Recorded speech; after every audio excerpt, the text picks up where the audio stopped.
If you're in the market for investment-worthy bags, watches, and fine jewelry, Rebag is the answer. Rebag is a luxury resale marketplace where each piece is carefully vetted and verified by experts to ensure quality and authenticity. If you're in the market, use Rebag to buy and sell finds from the world's top brands, including Hermes, Chanel, and Cartier. Head to Rebag.com to get 10% off your first purchase with code REBAG10. Shop today at Rebag.com. That's REBAG.com and use promo code REBAG10 for 10% off your first purchase. The following is a GoPowerCat.com and Spirit Street production. You've discovered your link to GoPowerCat.com's PowerCat Questions podcast, presented by Fridge Wholesale Liquor, and it starts right now. Now, let's go to the WTC Gig-Powered Studios. Here's your host, GoPowerCat.com publisher, Tim Fitzgerald. Welcome to this edition of the PowerCat Questions podcast. Maybe a little bit shorter than usual, but we'll try to make it better than normal. How's that for a deal? We'll try to be less mediocre. I think that's a good goal to have in life. It's to always aspire to be somewhere above mediocre. Tim Fitzgerald and Zach Carlson here in the WTC Gig Powered Studios, and Mr. Riley Gates on the horn with us from the giant metropolis known as Beloit, as he has already set off for his holidays with the family. Gentlemen, welcome. Hello.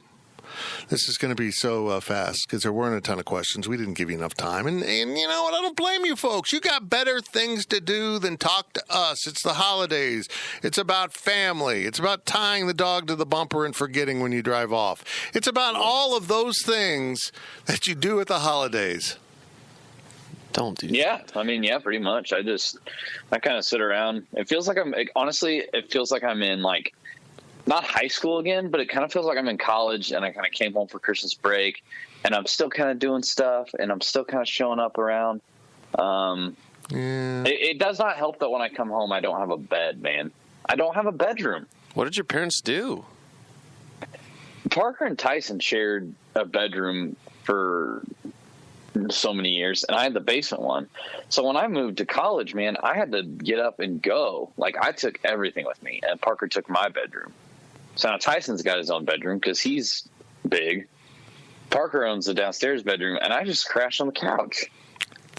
Man, they outed you. They just kicked you out of the family. That's not fair, man. Your sister went off to college, and she kept her room. I know. And then they yell at me. They're like, you need to find a better place to put your clothes when you come home. And I'm like, where the hell am I going to put them? There's nowhere. I got nothing. It's ridiculous. Man. Ridiculous. Couldn't you get your parents just to put you up in the Beloit Marriott for the weekend? You mean the Super 8? Oh, well, the same thing. Basically the same thing. I think I'd rather sleep on the couch. Okay. We are sponsored by The Fridge. They are like your bedroom if there's a bunch of alcohol in it. So make yourself at home. Stop into the fridge. You need to load up for the holidays. I know you do. The in-laws are coming. Get everything you need to survive the holidays right there at the fridge at the corner of this and that in this town. Well, this segment's sponsored by Tanner's. Nothing makes me feel like it's the holidays more than Tanner's. I don't know why. More than Tanner's? Yeah, I don't know why. Yeah. All right. I figured, yeah. Maybe. Do they still have the upside-down Christmas tree or the sideways Christmas tree that they had for a long time above the office? I don't even know. But Tanner's is your place to gather when you come home and you want to get out of the house, but you're in Manhattan and you need to get away from the parents because you are a 25-year-old man who doesn't want to be sleeping on the couch. Go to Tanner's. Noted. Guys, I'm fired up. This is going to be a chain of events. Go to Wichita, do the family Christmas, come back, and do the Robbins road trip to the Liberty Bowl, sponsored by Robbins Motor Company. It's going to be exciting. We got our own Durango to take to Memphis. Not the company Durango, the Robbins Motor Company Durango that they are loaning us for the game. That's dope. It is. Speaking I wonder if it'll feel different on the inside. The fact that we'll be smoking and drinking and eating nachos and stuff all the way. Okay, and so I have this idea that we're going to record a podcast on the road. We're going to actually do from the road. Now, I shared this with you, Riley, and I want to get Zach's thoughts on this. That means during a short period of time, D. Scott's going to have to drive. Oh, I mean, not necessarily. Picturing somebody holding a mic for you or me. Well, I mean, I could drive and hold a mic, but guys, I have problems talking as is. I mean, can you imagine? I mean, and I'm just saying, like, I'm just spitballing here. Like, I could always just be the MC as well if you need Zach to drive. No, we'll have Fritz drive some.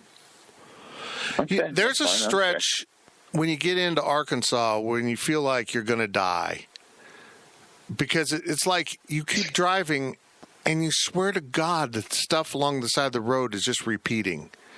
Like you're just on a giant loop because nothing changes in this stretch. That's when we'll have Fritz drive because it's straight. And then we can do a podcast. Sounds like a good plan. We'll do a podcast. Well, hopefully the Durango we're getting has the AC outlet for the hopefully the it has power. Yeah, that's the key here. We're going to need power. It'll be a little confusing with all those wires and stuff in the car, but, hey, we'll make it work because we're champions of the podcast realm. Maybe I'll write a superhero movie. It'll be us, champions of the podcast world. And we'll solve all the world's problems with the podcast. Podcast, man. Let's get going. Here's your questions from Wabash Station. Not a ton of questions. You'll get answers to them, though. That's what we're here for. From K-Ned, is the basketball team truly awful or actually average with awful results due to a couple of disjointed/disgruntled pieces? Awful is such a harsh word, right? Yeah, my wife says it to me all the time. Well, they're awful, but I don't think that they're an awful team overall on the pieces that they have. I think they're just playing horribly right now. And I don't think they know what they are. I don't know what this team is. Do you? No, it's a mess. I mean, I can't point to them and go like, oh, they're a good defensive team, or, oh, they shoot the ball from three really well, or, well, they make clutch plays down the stretch. They don't have an it to them. They don't have that identity. So I struggle to say that they're awful, but it's not like, we talk at length about Cartier-Jada's, being disgruntled, and we'll get into that here in a minute. So not to go too deep into it, but we can talk about that, but it's not as if Cartier-Jada flips the switch around. Suddenly, I think this team's going to go, oh, there we go. That's all we needed to have figure out. There's a lot of problems to it. So I think it's a little bit of both. I don't think that they're really getting help by having those disgruntled players, but I don't think that's the main cause of it. Yeah, the results aren't good. They're just missing little things. Well, they're missing some big things. They can't score very easily. It's not easy to win when you can't outscore your opponent. And that's really what it comes down to. I'm going to disagree with you in a little bit. I think they play pretty good defense. I think that's the only reason they aren't awful, is their defense. I mean, they held St. Louis to 66 points. It should be enough to win, and it wasn't because the offense is so bad. And they've just got a couple parts that they expected to be fully functioning, not functioning at all, in Cartier-Jada and Mikal Moween. Those two veteran players they need to lean on aren't delivering. They're not functioning. They make them look awful because they half-ass it too much in games. Bad body language, bad effort. It's a mess. We talked about it quite a bit on the Wildcat, on the PowerCat Insiders, and it's really, really frustrating to watch what you thought was known about this team become unknown. You thought Cartier was going to be a good player. You thought Mac might step up his game. He wouldn't be a star, but he would kind of fill the breach a little bit in scoring, and he's so regressed. It's painful to watch. He's regressed so far. Saturday night convinced me he's got to stop starting and put Levi Stockard in the starting lineup. That's how far he's regressed. That's sad, man. Well, thank goodness Levi stepped up on Saturday, played his best game of his career, most inspired game. He got after it with 17 points, and God, they needed him. Well, right, and not to take anything away from what Levi has done, but like that's what we needed to see out of him this year. while Mac was also continuing to play well, right? You know, if you'd have done that and Mac continued to play at a high level, then they would almost be unstoppable down low. I mean, they'd be so good if you could get a consistent, strong effort from Levi like that, with McCall doing what seniors do. But that regression is just unacceptable. They just don't have an identity.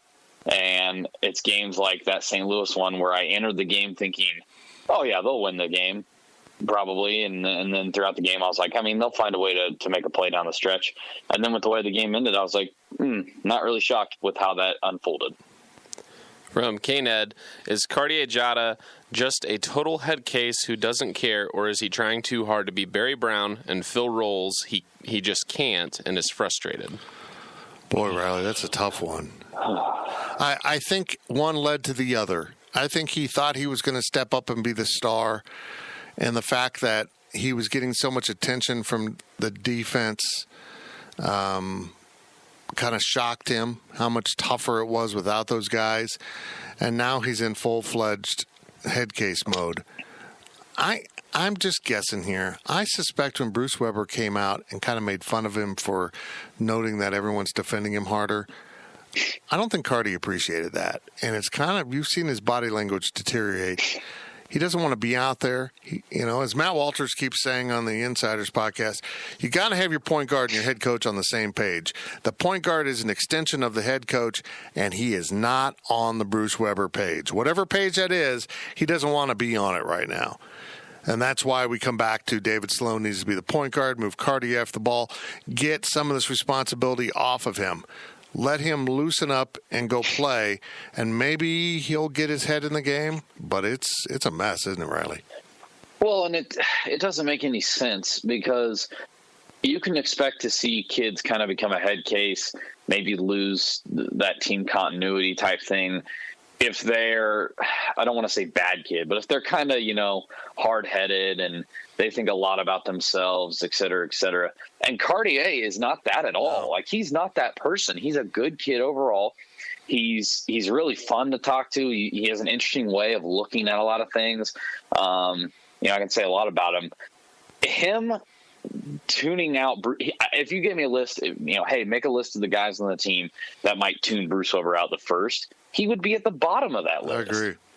And that's what the weird thing is when you look at him roll his eyes on the sideline, or you look at him just kind of have horrible attitude when he goes to the bench. It's just like, that's not Cardi. And I don't know if it's Bruce. I don't know if it's the fact that he doesn't want to see David Sloan out there taking over the point. I don't know if it's a combination of both.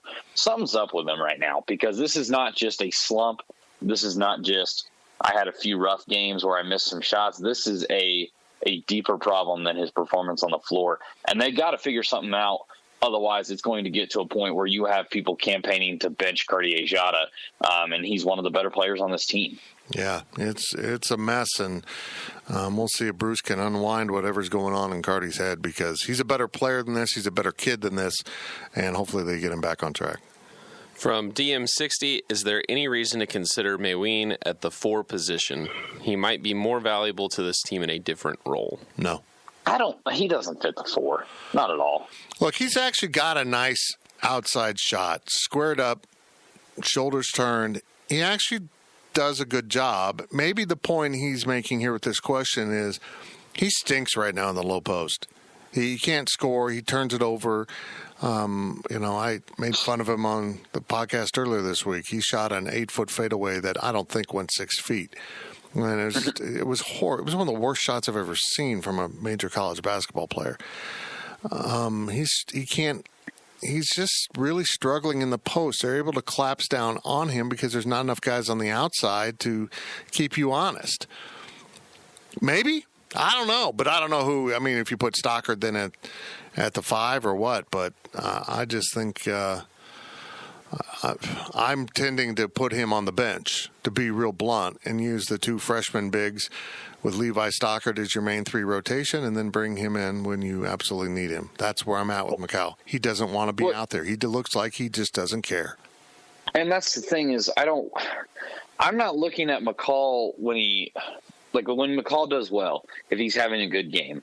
I don't look at it and say like, oh, could he do this at the 4? I'm like, I need him at the 5. At McCall's best, when he's playing well, I need him at the 5, and I don't think a simple switch to the 4 would do any good.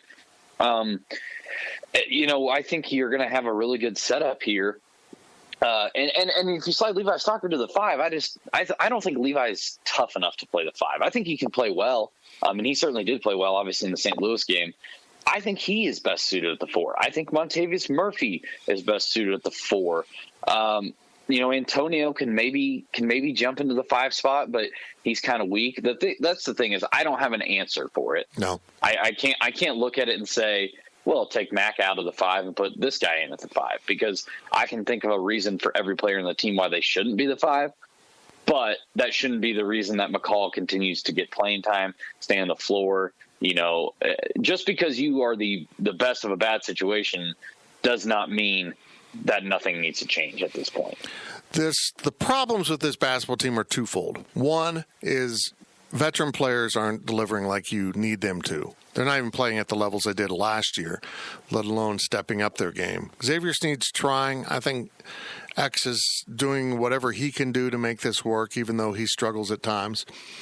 And the other problem is a complete failure on the recruiting trail between the Dean Wade, Barry Brown, Kamau Stokes class and this freshman class on the team right now. There's not enough sophomores, juniors, and seniors on this roster that are capable Big 12 players. There's only one place to blame that, and that's on the coaches. And we were all hoping that they would step up and be better players, and maybe this is what they are. I don't know. They just don't have enough dudes on this team that can play basketball at this level, period. And when some of those dudes aren't playing well enough, it gets even worse. K-State plays its final game of 2019 against Tulsa on Sunday night. Can they get a win against a team that has beaten them 2 years in a row by playing a zone that K-State can't figure out? I would guess the answer is no, but we'll see. Maybe they can get a win and get a little shred of momentum going into Big 12 play. From KSU Cat 80, slide Cardi to the 2 position and have him battle McGurl for the starting role. Have Mac battle Antonio and Murphy for one of the 2 4 spots. Keep X at the 3 for now. What are your thoughts? Yeah. I don't know about that 4. has to be it. I don't know about the 4, but the freshmen aren't ready to play, have bigger roles, but you're going to have to do it. Just invest in the future. But I think you don't take Cardi out of the starting lineup. You just move him over to the 2 where he's more comfortable. And then you've got McGurl to come in at either spot. That's my solution there. And then I'd probably stick Levi Stockard into the starting role or go with the freshman. I don't know. But if they have earned it in the past, so be it. But you can't let them play at this level and stay in the starting roles that they're in. I mean, yeah, I'm still in the camp that we've been on for a while, Fitz, where I say, hey, Mike McGurl's a great player. He can do good things on the floor. But if he's in the starting lineup, that's an issue because he's not necessarily a starting player. I'm still of that belief. But it's getting to a point where Mike McGurl is almost one of the 5 most deserving players to start. Yeah. I mean, he's the only guy that continues to bring the energy, bring the production, things like that. So I would put David in at the point, and I would slide Cardi to the 2. I wouldn't make it a competition, at least for now, unless Big 12 play starts off and Cardi continues to just play horrible and Mike continues to bring the energy and the effort. Then, yeah, I'm going to go with Mike because you know what? You can only get by for so long before something needs to light a fire under your ass. So I go with that. Obviously, keep X at the 3. In a perfect world, I'd like to find a way to move him to the 4, but I know he's not comfortable at the 4, and I know he's not better at the 4, so it's the smart thing to keep him at the 3. And, you got obviously play Antonio. He's a healthy one. Yeah, I just like I said the previous question, I don't have the answer if you want to move Mac out of the 5, and that's the dilemma we're in. We've got a few big guys here that we're looking at where we can say, oh, he could maybe start. He might need to go to the bench. I don't have a big man on this team that I look at and I'm like absolute 100% starter over the rest of them. But I know I need to start 2 of them at some point. From I Like Pickle Scat, do you think that the coaches are spending a disproportionate amount of time developing the young guys and then playing guys who haven't learned to gel as a group yet? No, I think they spend a lot of time working on defense. I think that's what they've done traditionally. You've seen them lose games early in the year because they don't score enough. They focus so much on defense. They bring the offense along a little bit later. And I think this team hasn't responded to it. I think the lack of a natural ability to score points. They don't have guys that can just go out and get you buckets outside of the realm of an offense, the confines of an offense. They just don't have that. And they have in the past. Barry could get you points. Dean could get you points. You know, Xavier can at times, but typically he has to be set up for those points, and then you're back to your point guard problems. I don't think they're spending in too much time on the freshmen at this point. I think there's no way to do that. I think you just, if it's going to be bad, just invest in the freshmen. Just invest your time, and if you're going to have mistakes, Cardiajada had 6 turnovers. 6 turnovers against St. Louis, and David Sloan had 8 assists. Just, why is this obvious to everyone but the coaches? Loyalty is wonderful, but man, if the ship is sinking, there we go. If the ship is sinking, don't be loyal to it and stay on board. I mean, you got to get off and try something else. And I'm just exceedingly frustrated right now.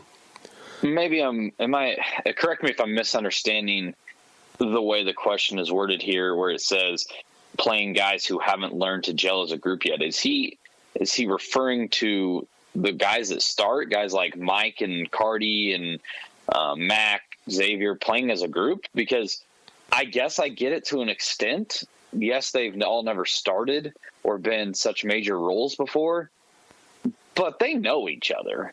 Like, they're very familiar with each other, so I don't think that's an issue at all. Yeah, I agree. I don't know.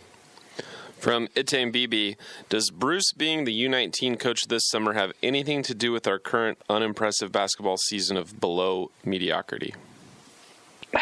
No, I don't think you can blame it. And I know what he's let me pull up his question here that I didn't include on the full list, because he says there were some different hypotheses here. He says Bruce did not have the full time and attention to the team, and he lost the grip of some of them. He had all the mighty and superior talent at his disposal, but now he is lost with the talent he has now. Bruce loves traveling so much more than playing the actual game of basketball. Yes, he's active in recruiting, but not so much in the game time adjustment and player substitution. I don't think there was any negative impact from coaching Team USA. I don't think this team would be significantly further along had Bruce Weber been in Manhattan for the entire summer. Like, I don't think that's the problem. On the outside looking in, I agree with you. Unless there's something going on in that locker room that we don't know about. There's some friction. There's some distractions. There's something that has gone south. Then maybe I'd buy into that not having your coach around for a chunk of the summer might have fed into that where it didn't get corrected. But other than that, no, I don't think development or anything like that. I think this is on the players. I think this is on the players not handling what they're supposed to be handling. You're a grown man, if you got to take care of your business. Now, not having enough talent on the team, not having enough guys that can go get points, that's on the coaches. But I think the players have to be accountable for what they're doing too. Bruce Weber's coached with bad talent before, and it's not like 1 month of coaching the best of the best suddenly erased all the history he has with that. I mean, yes, it was nice to have a bunch of 5 stars, but that didn't change him as a coach. Last question of the first half from D. Bremer 73. Will we ever get motivated to win a game against Tulsa? The last 2 years were painful to watch. Horrible. Dude, If they don't get this, man, number one, talk about an awful blow up in your face, 0 for 3 against an inferior opponent. But this is probably the worst Tulsa team of the 3. They're 8-4. They've lost 3 of their last 4. Colorado State, Arkansas, Arkansas State, and they beat Boise State. And this one's in Manhattan. Like, you can't lose this game. You absolutely cannot afford to lose this game. And this is the type of scheduling I want them to do. I want them to find a team like Tulsa, play them in Manhattan, play them in Tulsa, and play them in Kansas City. This is what I want, or Wichita, wherever they played them. This is exactly the formula I'd like to see them schedule with, and now they're getting... they're getting deterred from doing this because they're having so much problems with Tulsa. Tulsa will play a zone. K-State will struggle to score against the zone. But let's be honest, this team struggles to score against air. They just can't score. That's going to be an ongoing problem. And until they learn to be better at putting basket in the round rim thing, they will not be a very good basketball team.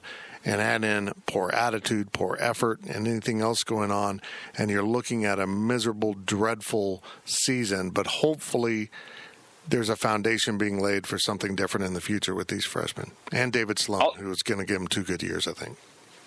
I'll say this right now. If they aren't motivated to come out and beat this team after what happened the last 2 years, now, look, I know it didn't affect last year's team. It wasn't a Big 12 game. It might have cost them a 3 seed at best, but, it wasn't a major loss at the end of the day. I get it. But after losing to them the last 2 years, when you absolutely should have beaten them the last 2 years, if you can't find the motivation for this one, I think you're in for a long stretch of Big 12 play in the next 18 games. Have some pride. Have some pride in how you're playing. And until they show that, you're right, it's going to be big trouble. Well, that's it for the first half of this PowerCat Questions podcast, sponsored by the Fridge Wholesale Liquor. That segment was sponsored by our good friends at Tanner's. Get into the Fridge, get into Tanner's, and get into the second half of this podcast, which awaits right after this. Stay locked in. The PowerCat podcast will be right back. Is your January looking dry? Get some lotion. Get a humidifier. And better yet, get Drizzly, the go-to app for drink delivery. With Drizzly, you can compare prices across local stores to get the best price on a huge selection of drinks perfect for dry January. Every single time. Non-alcoholic wines? Have a look. Ready-made mocktails? Grab a straw and order them up. Beer without the alcohol? Yep, take your pick. You can find all of them here, in the app, in that phone that's in your hand. Could it be any simpler? Nope, not a chance. So shop for great deals on all your dry January beverages or other drinks and get them delivered to your door or blanket fort, maybe. Download the Drizzly app or go to drizzly.com. That's DRIZLY.com. Must be 21 plus, not available in all locations. And don't forget to lotion up your elbows. They're looking a little dry. Listen up. I won't sugarcoat it. This is the longest cold, flu, and allergy season we've ever seen, but we're not alone. We've got Instacart. Sure, you may be a coughing snot faucet who just wants mommy, but you're not giving up. Not when cold medicine, fragrant herbal teas, and honey shaped like bears can be delivered through Instacart in as fast as 30 minutes. Now let's go win the sick playoffs. Daddy, I just want my soup. Oh, sorry, Sport. App says it'll be here in a few minutes. Instacart for the win. We now send it back to Fitz in the WTC gig-powered studios. Welcome back to the PowerCat Questions podcast. You might have noticed that it showed up on Tuesday. Usually it's the Wednesday podcast, but Wednesday is what? It's Christmas. And you're getting enough gifts on Christmas and socks. Socks are nice, though. You're old when you appreciate the socks. And we didn't want to give you a podcast and have you fail to notice that, hey, there's a podcast here wrapped in a pretty little red bow, or purple bow in this case. We wanted to give it to you on the 24th. In case you've got to drive somewhere, you can put this podcast in and your wife can say, what the hell are you listening to? These guys are idiots. We understand. We are the idiots. We get it. But we wanted you to have the option to listen to this while you're doing your holiday driving. And we hope that works out well for you. It's supposed to be beautiful weather. It's supposed to be like 60 on Christmas. I think I might take a thong and just go lay out at the hotel. Like on... Don't. I can't think of what street, but Broadway. I can't think of what hotel in Wichita I'm on. I think I'll take a chair and a thong and just lay on the sidewalk downtown Wichita.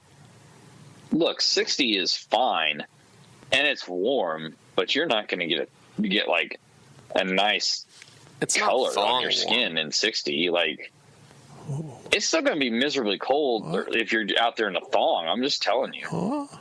You need some more coverage at 60 degrees. Let's be honest, guys. Is it really about the temperature here? It is. Is that really what you're telling me? Or, I just need more coverage, period? Both. Nobody wants to see you in a Now thong. that you have that visual in your head, you probably need to go to the Fridge Wholesale Liquor, our sponsor. Get that visual out of your head. Stop into the Fridge whenever you're in Manhattan. If you don't, Santa will know. This segment's sponsored by Santa's little workshop here in Manhattan called the Miracle on Morrow. It's also known as the High-Low. Zach and I were in there last week.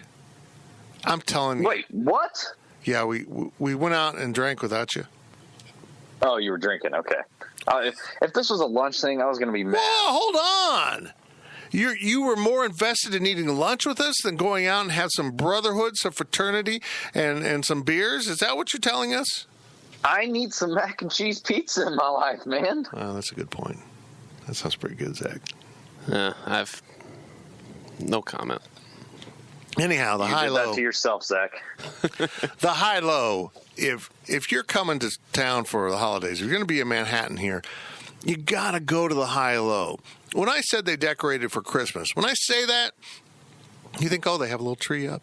They have some lights on the bar. No. It's like the Christmas fairy came in and waved her wand, and everything turned to Christmas. It's like Santa Claus took a crap inside. Everywhere. There's lights. There's music. It assaults your senses with holiday cheer. There's a drink menu that's incredible. It is the Miracle on Morrow, and this is the greatest read I've ever given anyone. Get in. Have fun. It's crowded. You might have to wait on a table because people love their Miracle. And I don't think they should stop at the end of Christmas. I think they should just be the Christmas bar year-round. That would be so cool. I'm not going to lie. That would be so cool. Zach disagrees. It's fun for now. Well, I think you do it they until became it's the not bar cool that- anymore, and then you change. What about if they became the bar that just like ran with the holiday season? I would love that. That'd be cool. Halloween, 4th of July, Valentine's Day. MLK Day. I don't know how you decorate for that. Do you decorate for Thanksgiving? I don't know. Absolutely. You don't even start decorating for Christmas until after Thanksgiving. There you go. We're figuring out the business for Adam and Jess. Get into the High-Low. Get yourself some wonderful, incredible, amazing pizza. And, oh, yeah, their burgers are good, too. Here are your questions from Wabash Station as we sneak in this questions podcast to fill you with holiday cheer.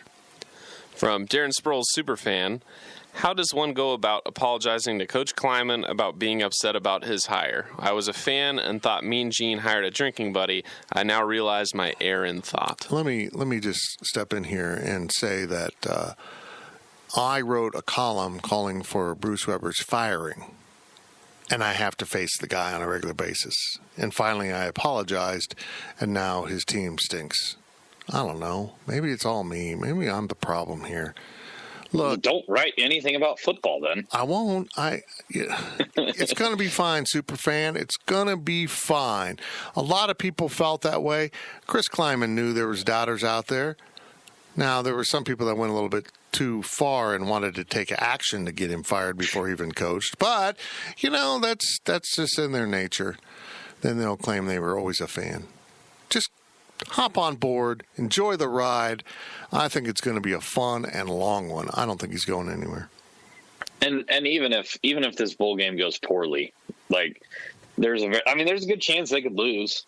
Navy's a good team, but even if the bowl game goes poorly and they lose, that doesn't mean that can't win on the big stage. You can't win an important game. Like, no, it's good. And I think if you just ride it out, we're all in the. Everybody seems to be on the same page now. What were the two most important? Well, two of the most important games of the season. I think KU is always important, even if they suck. Mississippi State and Oklahoma. For where they were in the seasons, those were the most important games, and they won both of those. I think they're going to be well prepared and ready to go. I say Cats by 87 points. That's not 90. right. No, they're not good enough to win by 90. Fine, lock that in. Lock that in at 87. And the final score will be 88-1.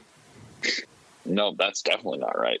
88-1 is going to be the final score. Write it down. Maybe in like pencil. You can apologize. Back to the question. You apologize by going to the bowl game in Memphis. 2, buying season tickets. 3, buying a lot of Nike merch. Yeah. Cats gear. Spend your money on K-State. And by the way, we're still working on a bar. We've got one bar is going to be the Manhattan Broadcasting Bar, and that's fun. And the second bar we referred to is the Navy Bar, which I kind of want to go to, just kind of hang out with the officers and gentlemen. It's like a Richard Gere will be there. I don't know.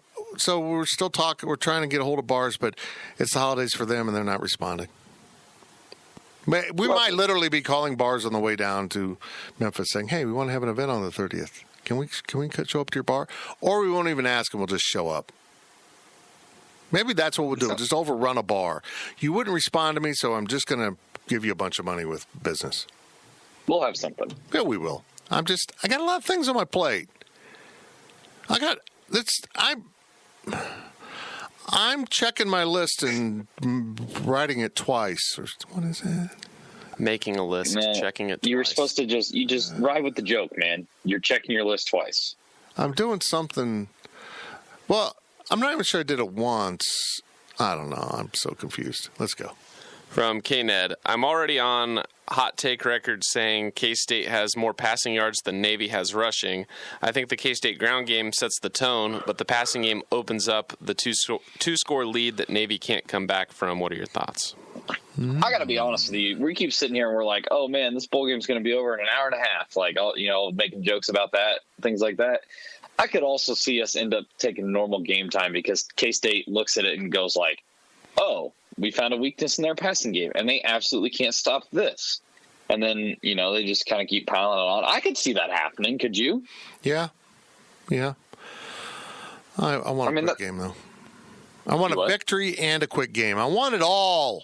I want to be in and out and have a nice game to write about, have 9-win season. Woo, 9-win season for the Cats. I want to have all that and in a 2-hour package. That's fair. I think it's fair to. But I agree with his take that K-State could throw for a lot of yardage. I think they'll come out and try to run the ball. I think they know that they can win the point of attack. I mean, it's just a reality of what you have as a service academy. I'll see how K-State attacks it. I'm more worried about slowing down that triple option. And if you get that maintained, I think K-State will just outscore them no matter what. I mean, you look at like the Notre Dame game, for example, that Navy played. They face a good quarterback. Notre Dame scores 52. I think that if Skylar Thompson, if there's a weakness in the defense, Skylar Thompson brings his A game. I certainly think that it could easily be a really dominant game in the air for K-State. From PowerCat Ryan, who are your projected bowl game offensive and defensive MVPs? Wow. I didn't expect to have to make this prediction. This is such a cop-out answer, and I always hate picking the quarterback, but I see Skylar Thompson being the offensive MVP because either he's going to throw it a lot, like we just said, or he's going to get in the end zone. They're going to get close, quarterback sneak or an option. Maybe they'll run the option, something like that. I think Skylar might end the game with 3 or 4 touchdowns. He'll be the offensive MVP.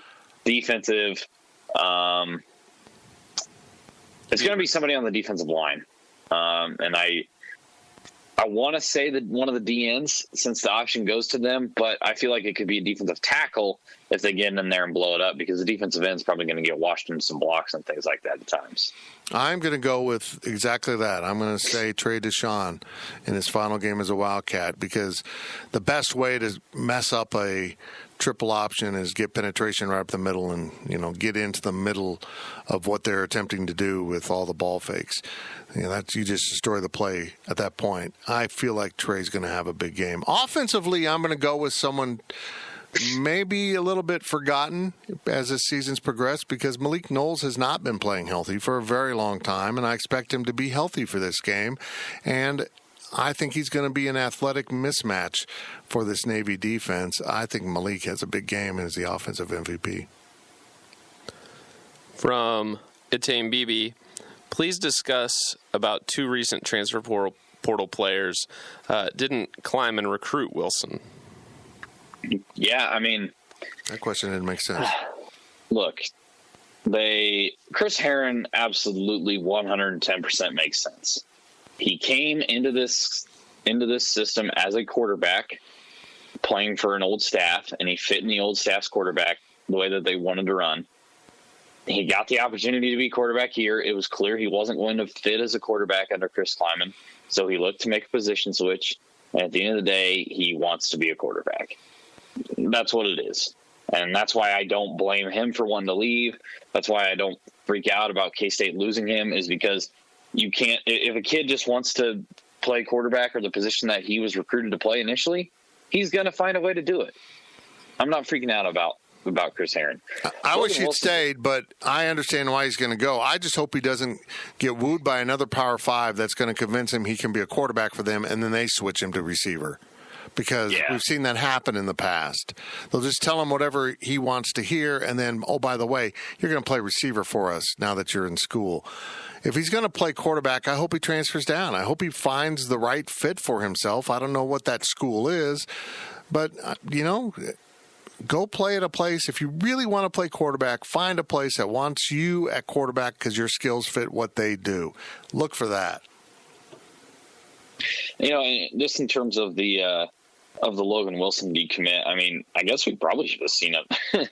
Should have seen the writing on the wall with that one, to be honest with you. Just because of how hard they attacked defensive backs in this class, Yeah. And they did add some cornerbacks, but I mean, it is a little bit puzzling or maybe a little bit upsetting to see him lose one of his recruits so early without even getting on the field. But I mean, it's not a big like it's a big loss. He's talent, don't get me wrong, but I don't look at it and be like, oh no, what are they going to do at cornerback? Like, they got plenty of options. I'm beginning to get the sense that I don't think we're seeing more transfers than we have in the past. I don't think so. It's just the transfer portal sounds cool. You're not transferring. You're in the portal. I think some of these kids are like, okay, I'm going to just start over and here we go. So, I don't know.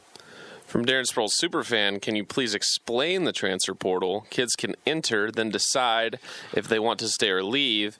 When kids enter, do they portal? Do schools reach out to the kids? Yeah, they become recruitable at that point. That's why they're in the portal. That's what the portal is about. It's a clear definition that you can now be recruited, but they can't come back. They can end up staying at their school. So it's just kind of a formal transition process. Look, I'm a believer, Riley, that if you want to transfer, you should be able to transfer. I hated when Bill Snyder would hold people hostage. I thought it was unseemly. I think, if a kid comes in, particularly if they're a senior transfer, that they should be able to transfer. It's their career, their life. If they don't feel like it's working out for them here, then they should be able to go. I understand you want to convince them otherwise. I understand you want to re-recruit them and get them to stay, but forcing them to stay isn't the answer. I'm a fan of the portal for that reason. Yeah, and can I just small rant? You kind of touched on it here for a second. The transfer portal has not increased the numbers of transfers or made it easier to transfer for a kid. There were plenty of transfers before. They weren't publicized as much. And maybe that a little bit of it, I think, has to do with, us, the Kansas City Star, Manhattan Mercury. I've noticed that we are all starting to write about transfers a whole lot more rather than just, tweet about it or whatever.